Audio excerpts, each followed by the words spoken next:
Second Variety by Philip K. Dick.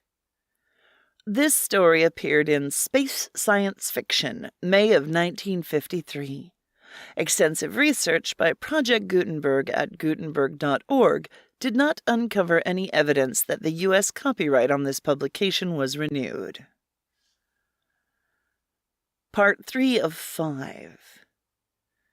Holding the transmitter tightly, Hendricks called the code of the command bunker.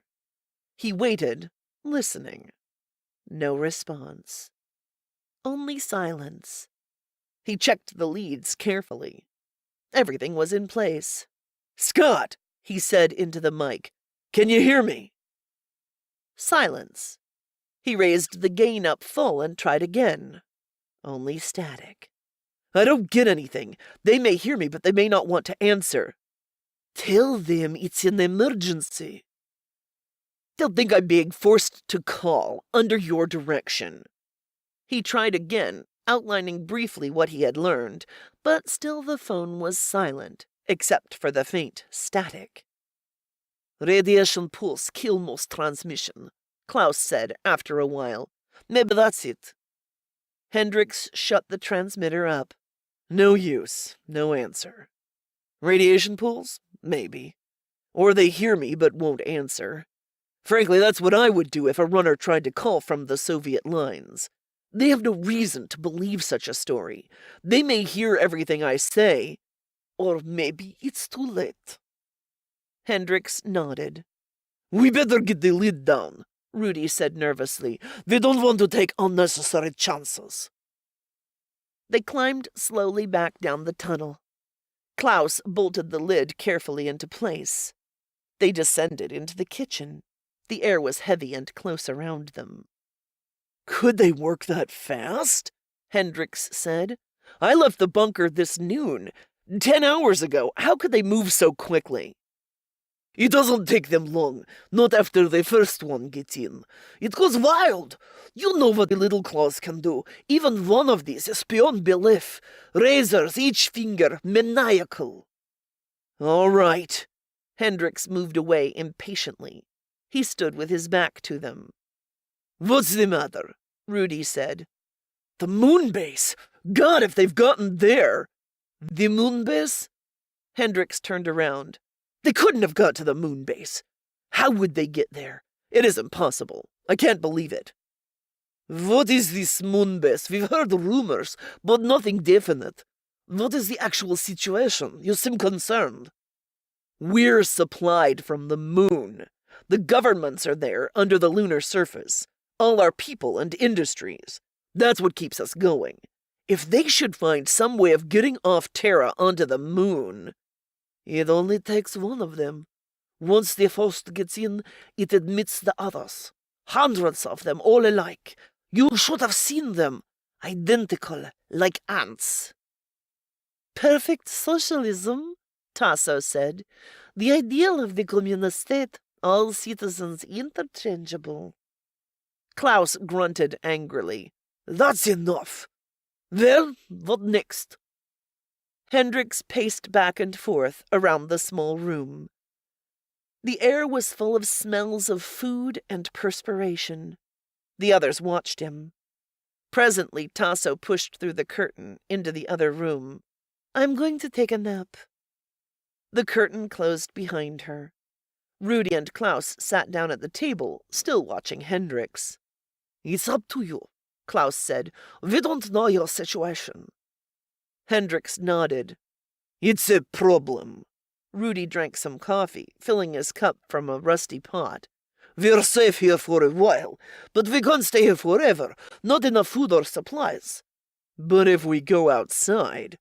"If we go outside, they'll get us. Or probably they'll get us.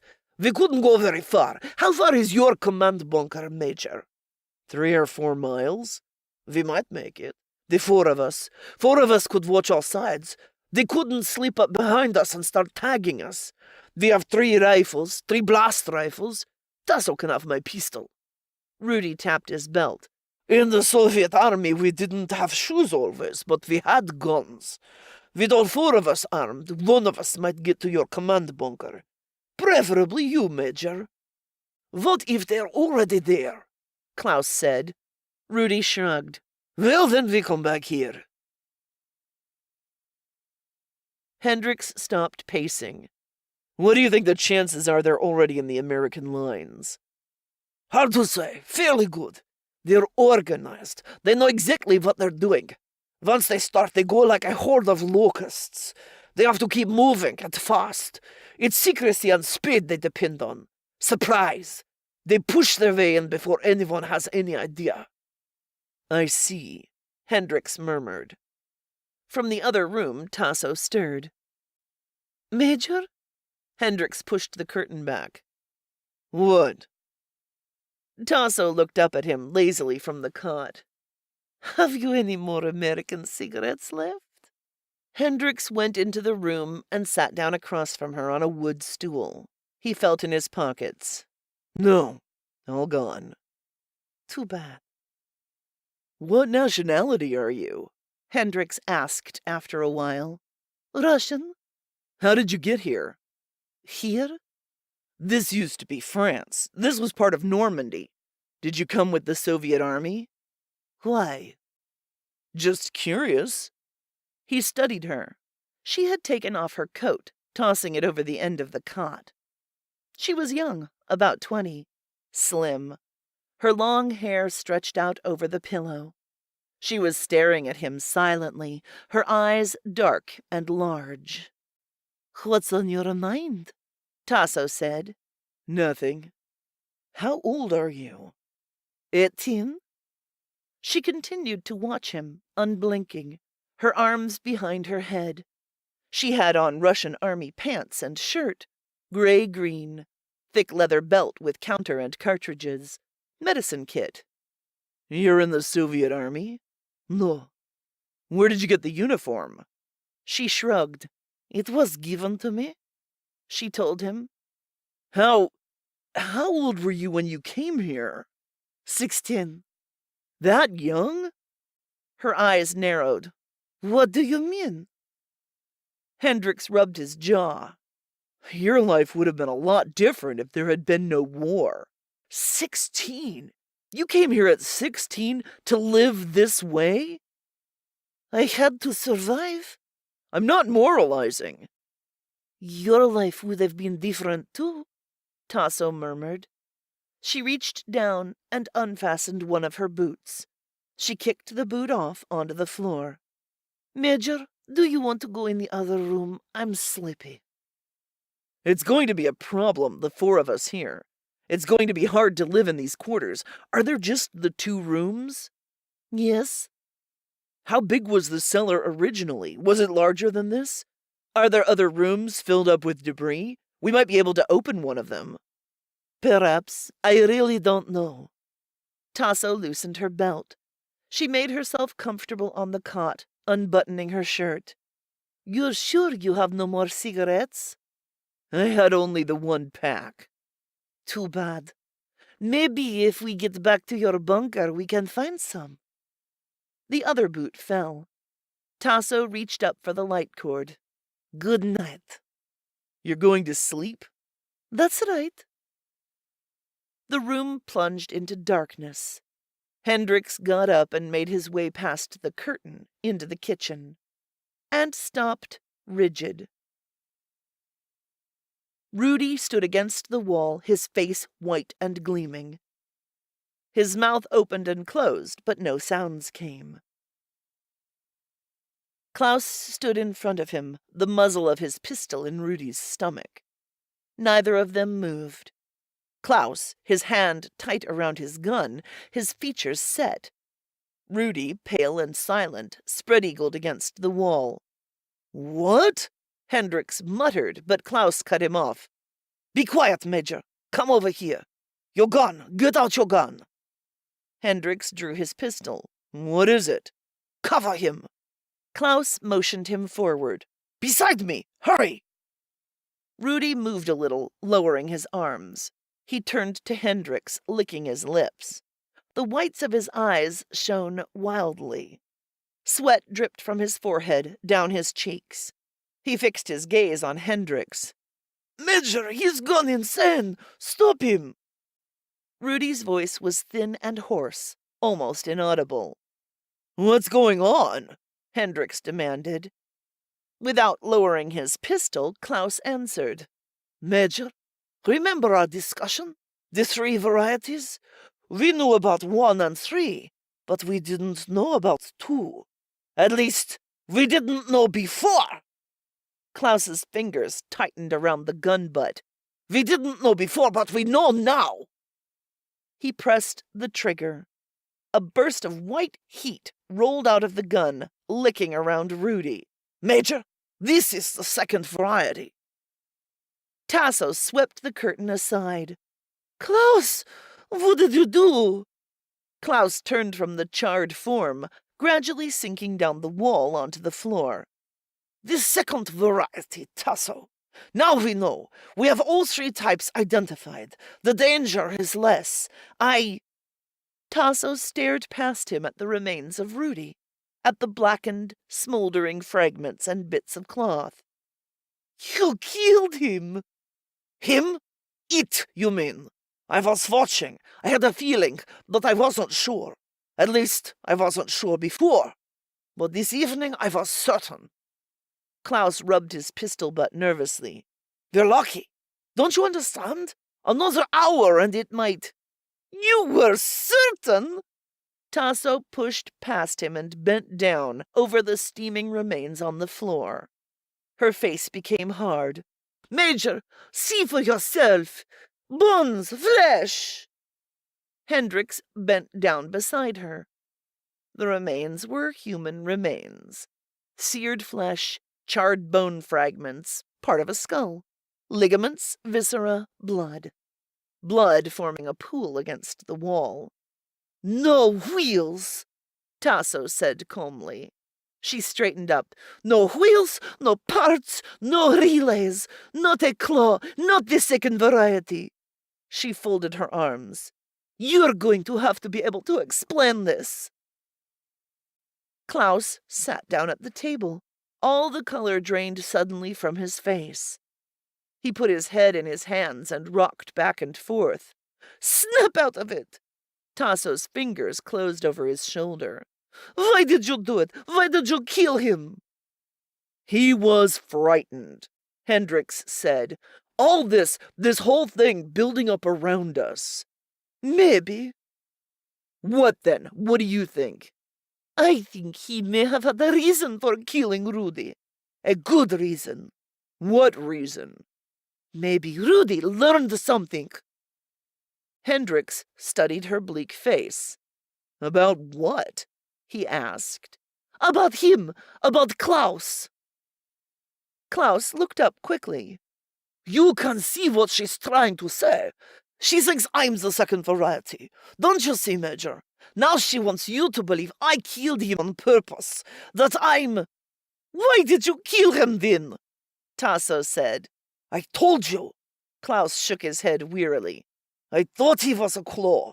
I thought I knew." "Why?" "I had been watching him. I was suspicious." "Why?" "I thought I had seen something, heard something. I thought I—" He stopped. "Go on." "We were sitting at the table, playing cards. You 2 were in the other room. It was silent. I thought I heard him. Where?" There was silence. "Do you believe that?" Tasso said to Hendricks. "Yes, I believe what he says." "I don't. I think he killed Rudy for a good purpose." Tasso touched the rifle resting in the corner of the room. "Major?" "No." Hendricks shook his head. "Let's stop it right now. 1 is enough. We're afraid, the way he was. If we kill him, we'll be doing what he did to Rudy." Klaus looked gratefully up at him. "Thanks. I was afraid. You understand, don't you? Now she's afraid, the way I was. She wants to kill me." "No more killing." Hendricks moved toward the end of the ladder. "I'm going above and try the transmitter once more. If I can't get them, we're moving back toward my lines tomorrow morning." Klaus rose quickly. I'll come up with you and give you a hand. The night air was cold. The earth was cooling off. Klaus took a deep breath, filling his lungs. He and Hendricks stepped onto the ground, out of the tunnel. Klaus planted his feet wide apart, the rifle up, watching and listening. Hendricks crouched by the tunnel mouth, tuning the small transmitter. Any luck? Klaus asked presently. Not yet. Keep trying. Tell them what happened. Hendricks kept trying, without success. Finally, he lowered the antenna. It's useless. They can't hear me, or they hear me and won't answer, or they don't exist. I'll try once more. Hendricks raised the antenna. Scott, can you hear me? Come in. He listened. There was only static. Then, still very faintly, This is Scott. His fingers tightened. Scott, is it you? This is Scott. Klaus squatted down. Is it your command? Scott, listen. Do you understand about them, the claws? Did you get my message? Did you hear me? Yes. Faintly, almost inaudible. He could hardly make out the word. You got my message? Is everything all right at the bunker? None of them have got in? Everything is all right. Have they tried to get in? The voice was weaker. No. Hendricks turned to Klaus. They're all right. Have they been attacked? No. Hendricks pressed the phone tighter to his ear. Scott, I can hardly hear you. Have you notified the moon base? Do they know? Are they alerted? No answer. Scott, can you hear me? Silence. Hendricks relaxed, sagging. Faded out. Must be radiation pools. Hendricks and Klaus looked at each other. Neither of them said anything. After a time, Klaus said, Did it sound like any of your men?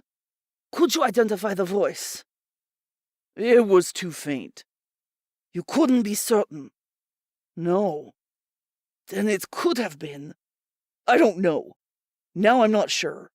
Let's go back down and get the lid closed. They climbed back down the ladder slowly into the warm cellar. Klaus bolted the lid behind them. Tasso waited for them, her face expressionless. Any luck? She asked. Neither of them answered. Well, Klaus said at last. What do you think, Major? Was it your officer or was it one of them? I don't know. Then we're just where we were before. Hendricks stared down at the floor, his jaw set. We'll have to go, to be sure. Anyhow, we have food here for only a few weeks. We'd have to go up after that in any case. Apparently so. What's wrong? Tasso demanded. Did you get across to your bunker? What's the matter? It may have been one of my men, Hendricks said slowly. Or it may have been one of them, but we'll never know standing here. He examined his watch. Let's turn in and get some sleep. We want to be up early tomorrow. Early? Our best chance to get through the claws should be early in the morning, Hendricks said. The morning was crisp and clear. Major Hendricks studied the countryside through his field glasses. See anything? Klaus said. No. Can you make out our bunkers? Which way? Here. Klaus took the glasses and adjusted them. I know where to look. He looked a long time, silently. Tasso came to the top of the tunnel and stepped up onto the ground. Anything? No. Klaus passed the glasses back to Hendricks. They're out of sight. Come on, let's not stay here. The three of them made their way down the side of the ridge, sliding in the soft ash. Across a flat rock, a lizard scuttled. They stopped instantly, rigid. What was it? Klaus muttered. A lizard. The lizard ran on, hurrying through the ash. It was exactly the same color as the ash. Perfect adaptation, Klaus said. Proves we were right. Les cinco, I mean. They reached the bottom of the ridge and stopped, standing close together, looking around them. Let's go. Hendricks started off. It's a good long trip on foot. Klaus fell in beside him. Tasso walked behind, her pistol held alertly. Major, I've been meaning to ask you something, Klaus said. How did you run across the David, the one that was tagging you? I met it along the way in some ruins. What did it say? Not much.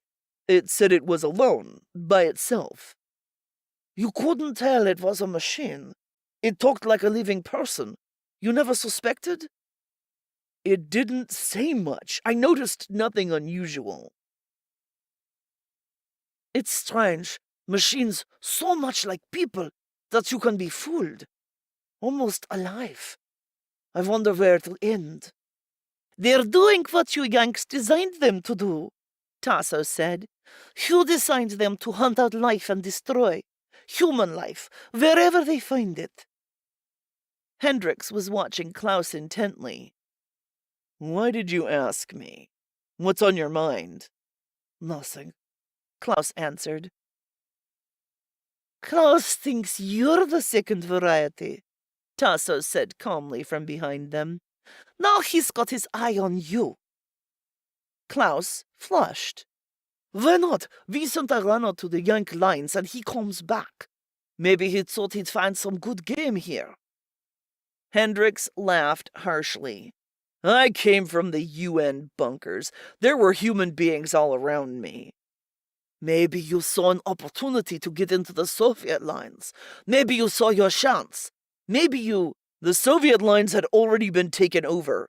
Your lines had been invaded before I left my command bunker. Don't forget that. Tasso came up beside him. That proves nothing at all, Major. Why not? There appears to be little communication between the varieties. Each is made in a different factory. They don't seem to work together. You might have started for the Soviet lines without knowing anything about the work of the other varieties, or even what the other varieties were like. How do you know so much about the claws? Hendricks said. I've seen them. I've observed them. I observed them take over the Soviet bunkers. You know quite a lot, Klaus said. Actually, you saw very little. Strange that you should have been such an acute observer. Tasso laughed. Do you suspect me now? Forget it, Hendricks said. They walked on in silence. Are we going the whole way on foot? Tasso said after a while. I'm not used to walking. She gazed around at the plain of ash stretching out on all sides of them as far as they could see. How dreary. It's like this all the way, Klaus said. In a way, I wish you had been in your bunker when the attack came. Somebody else would have been with you if not me, Klaus muttered. Tasso laughed, putting her hands in her pockets. I suppose so. They walked on, keeping their eyes on the vast plain of silent ash around them. The sun was setting. Hendricks made his way forward slowly, waving Tasso and Klaus back. Klaus squatted down, resting his gun butt against the ground. Tasso found a concrete slab and sat down with a sigh. It's good to rest. Be quiet, Klaus said sharply. Hendricks pushed up to the top of the rise ahead of them. The same rise the Russian runner had come up the day before.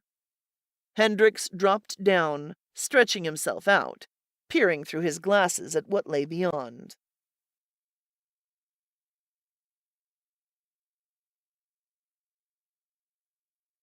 End of part 3.